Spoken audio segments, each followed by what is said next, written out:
Hello दोस्तों, मैं विकास एक बार फिर आपका स्वागत करता हूं आपके अपने यूट्यूब चैनल एग्ज़ाम वॉरियर पर। लड़ेंगे साथ में और जीतेंगे साथ में। दोस्तों, जैसा कि आप सबको पता है कि यूपी लेखपाल की मुख्य परीक्षा 24 तारीख को है, तो हमारे पास बहुत ही कम समय बचा हुआ है जिसमें हम तैयारी कर सकते हैं और अपना रिवाइज़ कर सकते हैं। तो एक रिवीजन के लिए मैंने एक सीरीज़ चालू कर रहा हूँ जिसमें हम अलग अलग चैप्टर वाइज टॉपिक वाइज हम रिवीजन करेंगे। शॉर्ट वीडियो में, ज़्यादा बड़ी वीडियो नहीं होगी और उसमें ज़्यादा से ज़्यादा हम चीज़ों को सीख पाएंगे और समझ पाएंगे। तो ऐसे ही आज की वीडियो दोस्तों ये है कि लेखपाल में जो योजनाएं आती हैं, मुख्य योजनाएं हैं, प्रमुख योजनाएं हैं, उसकी वीडियो है। ये हो सकता है एक पार्ट या दो पार्ट में आए, लेकिन आपको इसमें रिवीजन हो जाएगा और ये जो योजनाएं हैं वो सब करंट से रिलेटेड योजनाएं रहेंगी। ठीक है, क्योंकि पुरानी जो योजनाएं होती हैं वो कहीं ना कहीं आपको टच में होती हैं, पता होती हैं, हर एग्ज़ाम में आई हुई होती हैं। जो करंट की योजनाएं होती हैं वो आपको याद नहीं होती हैं।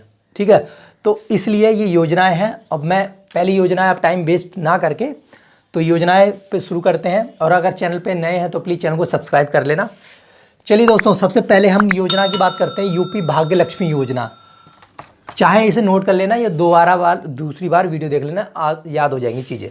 ठीक है, यूपी भाग्य लक्ष्मी योजना यह है दोस्तों गरीब परिवार के लिए है, आर्थिक रूप से गरीब परिवार है। अगर बेटी मतलब किसी बेटी का जन्म होता है किसी परिवार में, बेटी का जन्म, उस बेटी को 50,000 रुपये दिए जाएंगे। ठीक है, उसकी बेटी की मतलब उसकी शिक्षा में, उनकी जो भी विवाह में, सब में 50,000 रुपये सरकार देगी। और उसकी माँ अगर बेटी होती है तो उसकी माँ को 5100 रुपये दिए जाएंगे। ठीक है, इतना याद करना, दैट्स इट। अगली योजना है मुख्यमंत्री स्वरोजगार योजना। ठीक है, मुख्यमंत्री स्वरोजगार योजना। अब रोजगार से याद आ रहा है कि भाई ये बेरोजगारों के लिए है, अपने जैसे बेरोजगारों के लिए है। तो शिक्षित बेरोजगारों के लिए ये योजना चालू की गई है। इसमें क्या है कि कोई औद्योगिक इकाई स्थापित करता है, मान लीजिए कोई एमएसएमई का कोई काम है, कोई औद्योगिक इकाई है, अगर वो स्टार्ट करना चाहता है तो उसके लिए 25 लाख रुपए का लोन दिया जाएगा। और अगर सेवा इकाई, जैसे कोई कंप्यूटर सेंटर है या फिर कोई भी, ठीक है, सेंटर वगैरह, या फिर कोई भी सेवा से रिलेटेड, सर्विस रिलेटेड, कोई भी क्षेत्र से रिलेटेड इकाई स्थापित करता है, उसे 10 लाख रुपए लोन दिए जाएंगे। ठीक है, और एज है जो कि 18 से 40 वर्ष। टाइम वेस्ट करना नहीं है, जल्दी से जल्दी ज़्यादा से ज़्यादा रिवाइज करना है। ठीक है दोस्तों, नेक्स्ट जो है योजना है स्माइल योजना, SMILE। स्माइल से आपको पता होगी मुस्कुराहट। याद करने की ट्रिक भी बता रहा हूँ ना, तो मुस्कुराहट, तो ये 2022 की योजना है अभी हाल ही में, और सेंटर की स्कीम है। सेंटर और सामाजिक न्याय मंत्रालय, यानी कि मिनिस्ट्री ऑफ सोशल जस्टिस जो मिनिस्ट्री है उसकी ये पहल है। सही है, और केंद्र की योजना है। और इसमें किसको देखा गया है? ट्रांसजेंडर और बैगर। जो ट्रांसजेंडर हैं और जो बैगर यानी कि भिखारी हैं, उनको सपोर्ट करने के लिए ये योजना बनाई गई है। क्योंकि ये जो बैगर होते हैं ये भीख वगैरह मांगते हैं, और ट्रांसजेंडर भी आप आजकल, पहले मांगते थे और अब तो कम है, सुधर रहे हैं।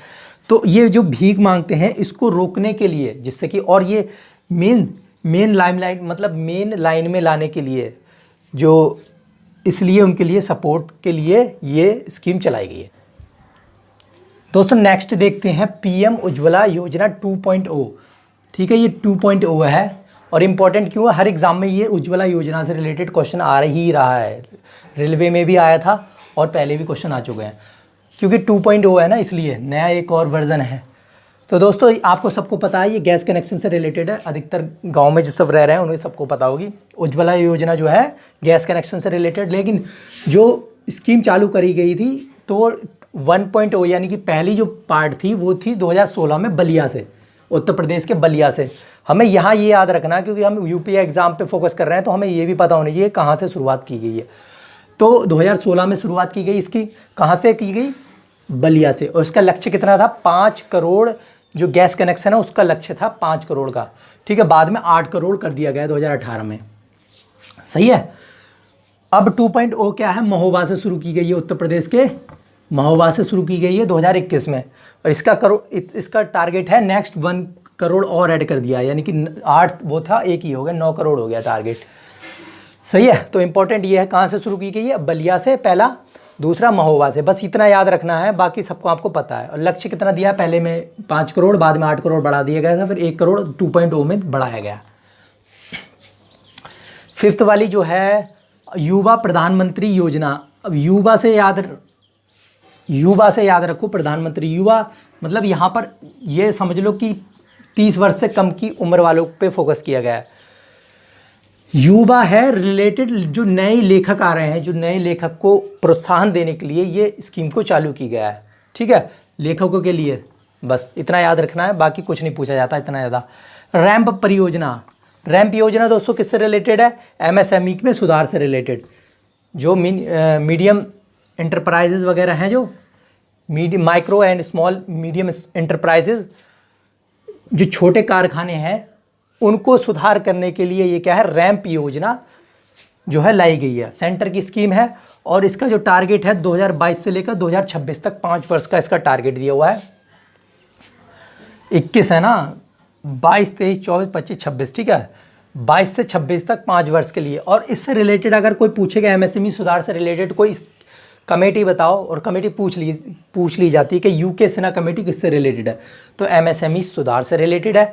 ऐसी केवी कामत कमेटी किससे रिलेटेड है, वो भी जो एमएसएमई से सुधार से रिलेटेड है। ठीक है, सातवां दोस्तों जो स्कीम है इंपॉर्टेंट है, पीएम गति शक्ति। गति स्पीड, ये याद रखो, स्पीड, गति, स्पीड। तो भाई अगर कोई भी चीज़ अगर स्पीड से रिलेटेड है तो स्पीड वालों पे ही फोकस करेंगे। जैसे स्पीड पे क्या है, ये सात इंजन मतलब 7 पॉइंटों पे इसको फोकस किया गया है। 7 पॉइंट कौन कौन से? सड़क स्पीड कहाँ पर? सड़क पे होती है। रेल की स्पीड होती है, याद रखो, बिल्कुल याद करना है कौन कौन से 7 पॉइंट है। और ये क्वेश्चन आ चुका है एनटीपीसी में भी कि इसमें से कौन सा जो है पीएम गति शक्ति का पार्ट नहीं है। एक और पार्ट था, उसमें लिखा हुआ था कि कौन सा पार्ट नहीं है, उसमें शायद ये लिखा हुआ था शायद डिजिटली कुछ चीज़ थी। ठीक है, तो वो उसमें गलत हो जाता। ठीक है, तो सड़क, रेल, एयरपोर्ट्स, क्योंकि एयरपोर्ट भी गति से रिलेटेड है। पत्तन, जो पोर्ट्स वगैरह होते हैं, समुद्री पोर्ट होते हैं, वो सार्वजनिक परिवहन, जो परिवहन होते हैं, जलमार्ग और लॉजिस्टिक। ठीक है, लॉजिस्टिक्स जो है, ये 7 जो पॉइंट हैं वो पीएम गति शक्ति से रिलेटेड है। बस इतना याद रखना है, इसमें से ये पूछा जाएगा इसमें से कौन सा नहीं है। अगला दोस्तों क्या है? दस्तक अभियान। 8th है दस्तक अभियान।